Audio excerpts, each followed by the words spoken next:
Tonight on 6 on Your Side, fire and police chiefs in Nampa say their crews are stretched thin as calls rise with the growing population. What they say needs to happen to help ensure public safety. Boise State honors some of its top students getting ready to graduate. Why this group is so unique. And some young learners head to Gowan Field for some hands-on STEM education. 6 on Your Side at 10 starts now. Thanks for joining 6 on Your Side. I'm Don Nelson. Our top story at 10. It's spring, and that means it's swarm season for pollinating bees. But like every year for more than a decade, this year's swarm is a little smaller than the one that came before it. One expert says it's more important than ever to help the declining bee population to ensure its survival. 6 on Your Side's Madeline White reports. Thanks, Don. A Boise bee expert I spoke to says in 2008, the U.S. lost 3/4 of the honeybee population. And since then, he says we've lost 2 to 4% of the population per year. The sun is shining and the flowers are blooming. You're out enjoying another warm spring day in Idaho when suddenly terror strikes. A bee is buzzing around your face. When they see a carbon dioxide trail, they're following it thinking it's a flower off of your breath. If a sense of panic is something you can relate to, you're not alone. But this bee expert says honeybees are simply not out to hurt you. Well, a bee knows that it'll die if it stings you, so that's the last thing it wants to do. Actually, when it comes to bees, Mark says the real fear is that we could lose them altogether, posing a grim threat to humans. We're poisoning our pollinators, which pollinate 1 out of every 3 bites of food that we eat.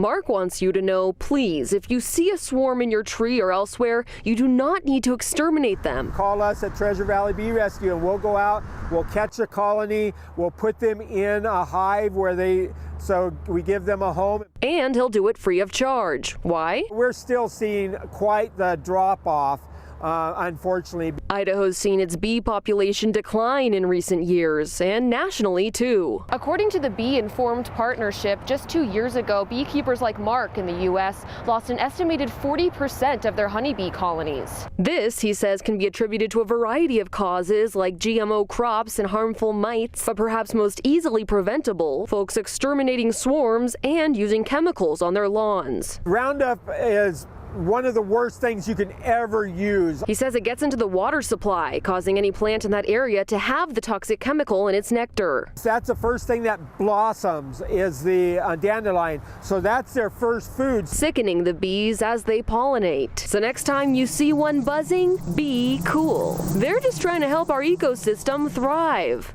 The good news is, because of the wet winter Idaho experienced this year, the bees that survived should grow strong and flourish this spring. In studio, Madeline White, 6 on Your Side. Definitely be nice to the bees. Yeah, we saw in that story, Scott, that those branches and leaves were blowing around. Windy day today. Yeah, a lot of wind, pollen blowing around today as well. But you know what? There's a new pollen in town. Uh-oh. And I'm going to talk about that coming up in a little bit. It means something for a lot of folks, but not everybody. But we did have that wind blowing today. More wind coming back during the day tomorrow. Not as much as today. Let's recap what we had for the almanac for the day today. We did get to 78, but not as warm as it has been. It's dropped a little bit, but still warm. That's 9 degrees above average, but 93, the records back in 1992. We haven't had any precipitation. It's been a dry start to the month. We're supposed to have about 1/3 of an inch. This is typically a wet month for Idaho, so we haven't had it. Now, we made up a lot for that at the beginning of April, but the pattern could shift here. We could start to get some of that moisture coming in. Low temperature this morning, right where it should be. Here are the high temperatures across the region when the wind blows out of the northwest. Ontario and the valley really heats up, got up to 83 as that warm air sinks and compresses in the valley. It warms up, then it comes uphill and it doesn't get quite as warm. That's why we were in the 70s. But hey, for everybody, a pretty warm day. We had some gusty wind, but now it's still breezy. But these are the maximum wind gusts, 10, 15, 20 miles an hour. That wind's going to come back a little bit later. A tornado, that's right, a land spout, but a tornado. I'll explain that. Hit just south of Twin Falls and Kimberly. There's video of it on my Facebook page. I'll tell you about it. Wind gusts all around, a tree down up in portions of Canyon County. I'll detail that in a moment, but coming up for tomorrow, lots of sunshine, a few clouds, temperatures in the 70s. It'll be breezy again. More coming up shortly. All right, thanks, Scott. A suspect is in custody after a car crash in Manhunt caused serious delays along westbound I-84 this afternoon. Police say a driver crashed near the Eagle exit around 3. blocking 3 lanes of traffic, then abandoned the car and ran off. ISP and Meridian Police were able to track the man into a neighborhood off of Locust Grove, where they took him into custody with the help from a police canine. About 4 o'clock, a homeowner called stating that he had discovered an unknown man in his son's bedroom. So he exited the residence, called 911. We responded, set a perimeter. The suspect was taken to the hospital for treatment. His name and related charges have not yet been released. Nampa police are searching for an escapee from the juvenile corrections facility who they say has a history of battery on an officer and violent tendencies. Police say 17-year-old Nasabu M. Nuro was last seen on foot near I-84 and 11th Avenue North. Authorities describe him as a black man with black hair, brown eyes. Police say Nuro is about 5 foot 8 inches tall, 127 pounds, and he was last seen wearing a maroon t-shirt and either black or brown shorts. If you have any information, call Nampa PD. Remember that storage unit fire in Boise we told you about last week? It has some folks asking, what if there were stuff in there of ours? Well, 6 on Your Side's McKenna King joins us live in studio with what you need to know about protecting your property. If you store personal property in a storage unit and are unsure of the insurance coverage you have on your things, it might be a good idea to give your insurance agent a call. Oftentimes your personal property is covered under your homeowner's insurance policy, but that isn't always the case. Personal property and storage units can be covered either by a homeowner's policy or by a renter's policy. And the renter's policy typically covers personal property, guest medical, as well as family liability issues that could partake either on the property or off the property anywhere in the world, which would include storage units. And if you're a renter, you will need renter's insurance that will extend to a storage unit in order to cover that personal property. According to Allstate, that renter's insurance generally costs less than $100 a year. Live in studio, McKenna King, 6 on Your Side. 2 standout Boise State students have been chosen for a special opportunity in Washington, D.C.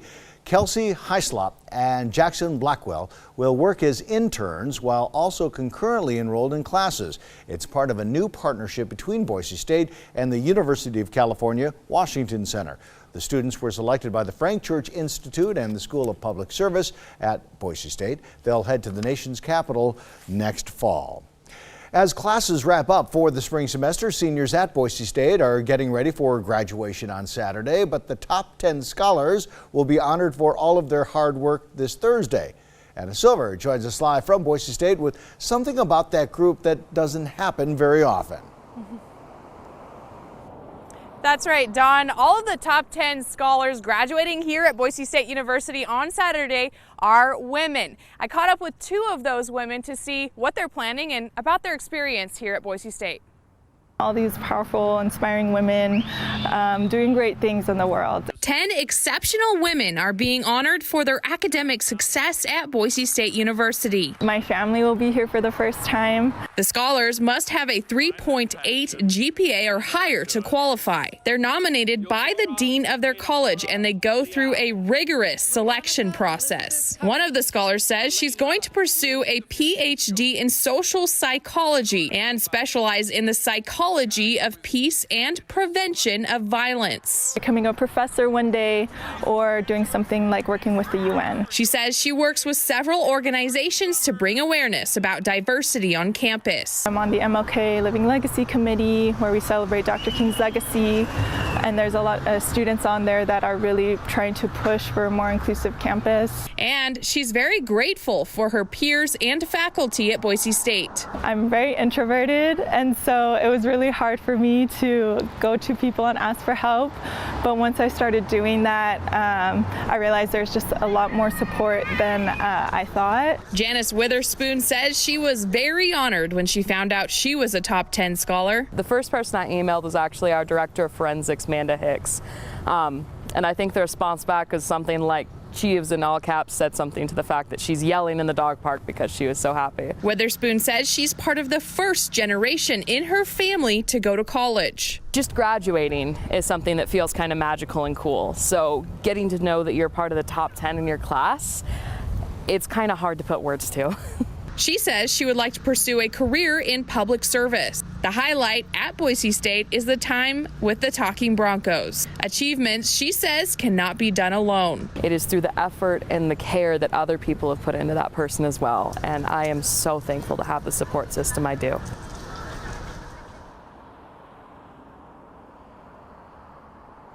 A Boise State official tells me that this is the second time in recent history that the top 10 scholars were all women. The last time, they say, in 2017. Now, graduation will be this Saturday at Taco Bell Arena. There will be two different ceremonies for different colleges, one at 9:30 and one at 3:30. Now, it is open to the public. There are no tickets required, but the seats are first come, first serve. Live in Boise, Anna Silver, 6 on your side. Coming up on 6 on your side, it could be a bad year for noxious weeds. We talk to the experts about one species in particular that you should keep your eyes on. And social media. Ooh, we've got some windy conditions out there today, right? This is Kathy Maddox sending in this beautiful video from Middleton. Some blue skies, some clouds, and a good deal of wind. Will the wind return tomorrow? We'll look at my extended forecast all the way into the weekend coming up. Now, Chief Meteorologist Scott Dorval with the On Your Side forecast. After a very warm weekend, still warm today, but not quite as warm, hitting at 78 degrees. But our 10-day temperature trend, I'd like to show you an overview of what's going on early here. We see that pronounced dip in the temperature over the next 2 days. That's cooler air coming in from the north. 70 degrees for a high on Thursday morning. And some of the high-resolution computer models are showing some pockets of showers over northern Ada County on Thursday morning. So you might wake up to a little bit of moisture. Not much to it, though.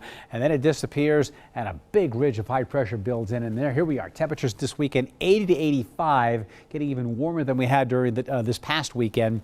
Just downright hot going into Sunday and Monday, and then cooling back into the 70s even to the middle part of next week. Well, the wind was the story today. 43-mile-an-hour wind gusts, maximum gust in Mountain Home today, 40 in Boise, 32 in McCall, 41 in Twin Falls. Now, these are just these specific locations. You get pockets of stronger wind, and we had that today. Twin Falls Canyon Ridge High School, now a gust front came through, so air is just rolling along the ground, just kind of rolling like this out ahead as it comes out of thunderstorms. That cool air comes rushing ahead and shooting out ahead of it. That's a gust front, and as it does, it causes the air to rise, and it causes more storms to form right along that gust front. And we even had a tornado, or it's called a land spout, because of it doesn't have a huge supercell thunderstorm over the top of it. It kind of forms in a different way, and that occurred south of Twin Falls and Kimberly. We don't see it in here, but watch the thunderstorm that roars on through as it passes on in, and the temperature goes from the 70s into the 50s in a matter of just about an hour or less as it pushed on through. So pretty impressive conditions there in the Magic Valley today. This weekend, I want to show you what's going to happen in McCall. We're seeing highs in the low 60s, and then all of a sudden this weekend, unbelievable weather. 70 to 75.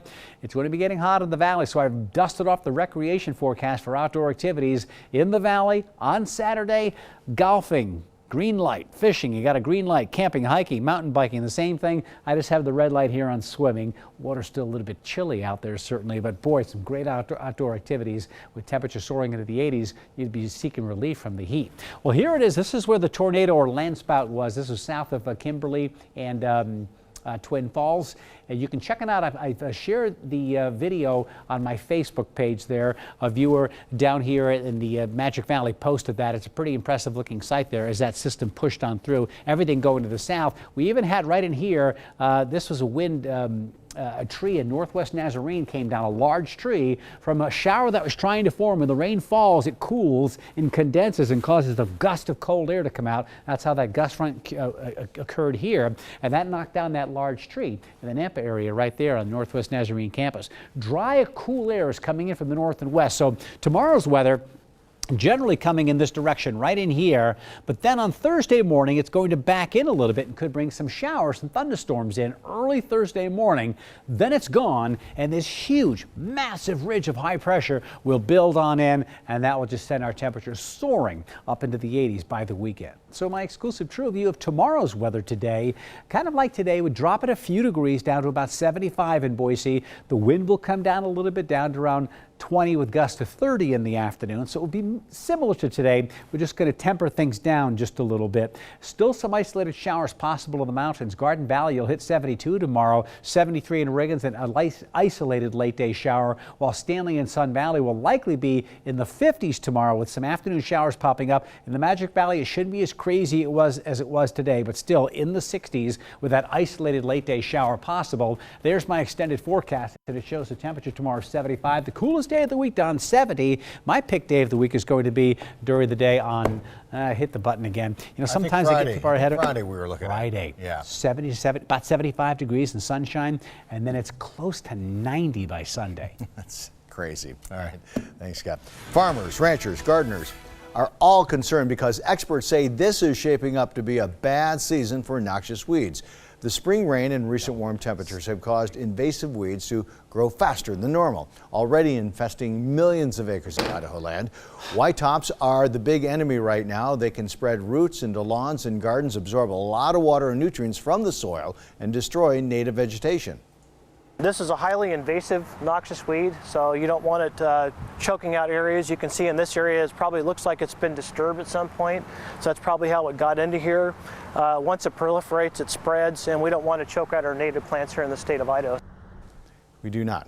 To find out more about noxious weeds and the best ways to get rid of them, you can contact your local county weed control office, or you can go to our website for more information at 6onyourside.com.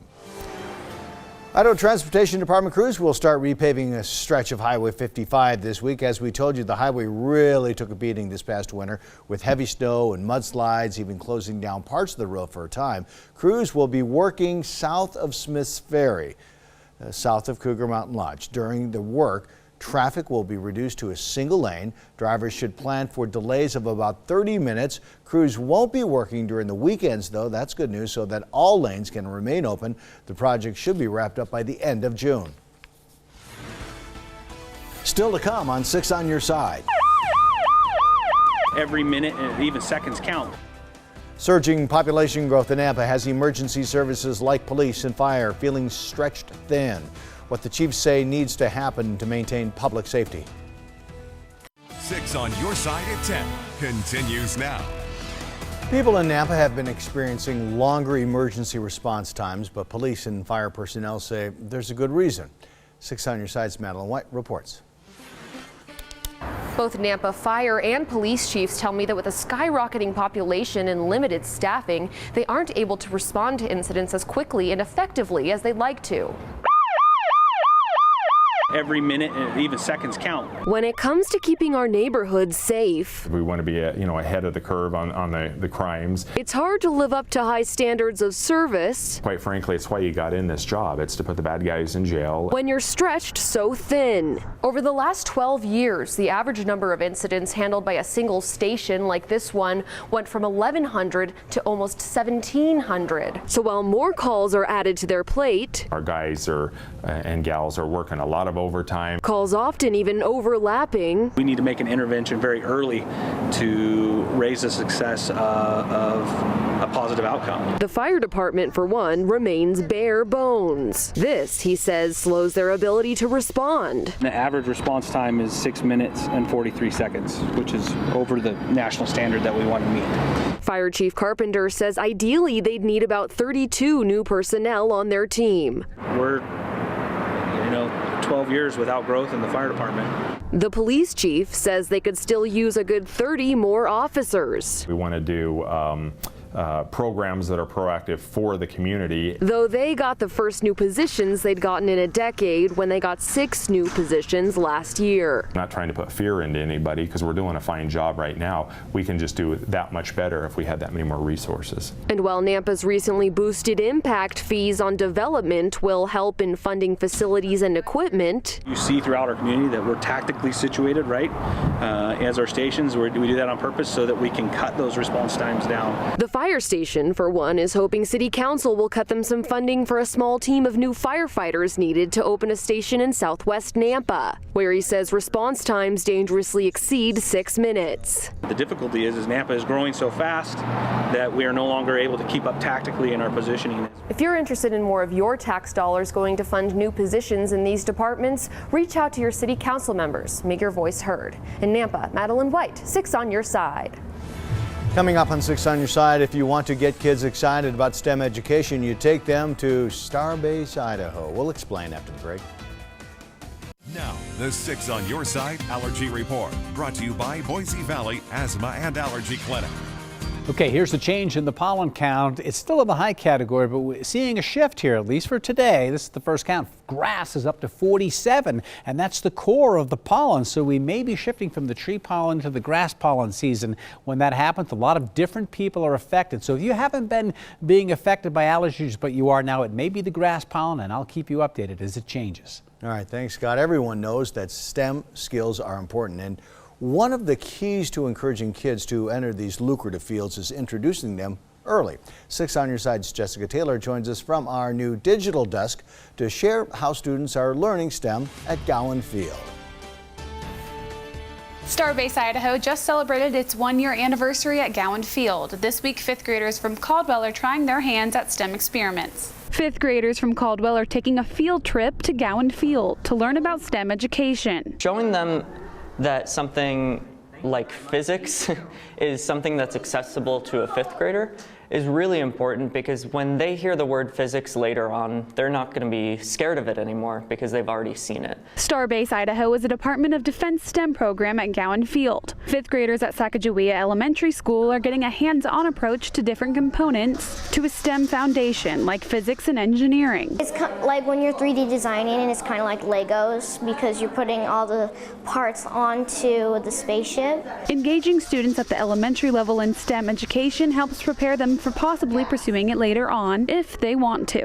Over my whole life, I want to be a scientist, so Starbase actually helped me want to achieve my dream. The students also hear from Boise-based STEM professionals to help explain how the models and experiments they're working on in the classroom are actually used in real life. It's showing them that physics is something that they can actually see. It's something that's easy, and that's one of the first things I tell them, is physics is something you already know, you just don't realize you know it. There's 3 days left of robots, 3D design, and other STEM fun for the kids at Sacagawea Elementary School. Reporting from the digital desk, Jessica Taylor, 6 on Your Side. Here's a live look from our camera atop the Red Line Hotel, part of our Toyota Dealers Tower Cam network. Scott's back after this. We're going to cool for the next couple of days, but still a little bit of a breeze. Enjoy 70 to 75 because it doesn't last. Okay, Kimmel's next.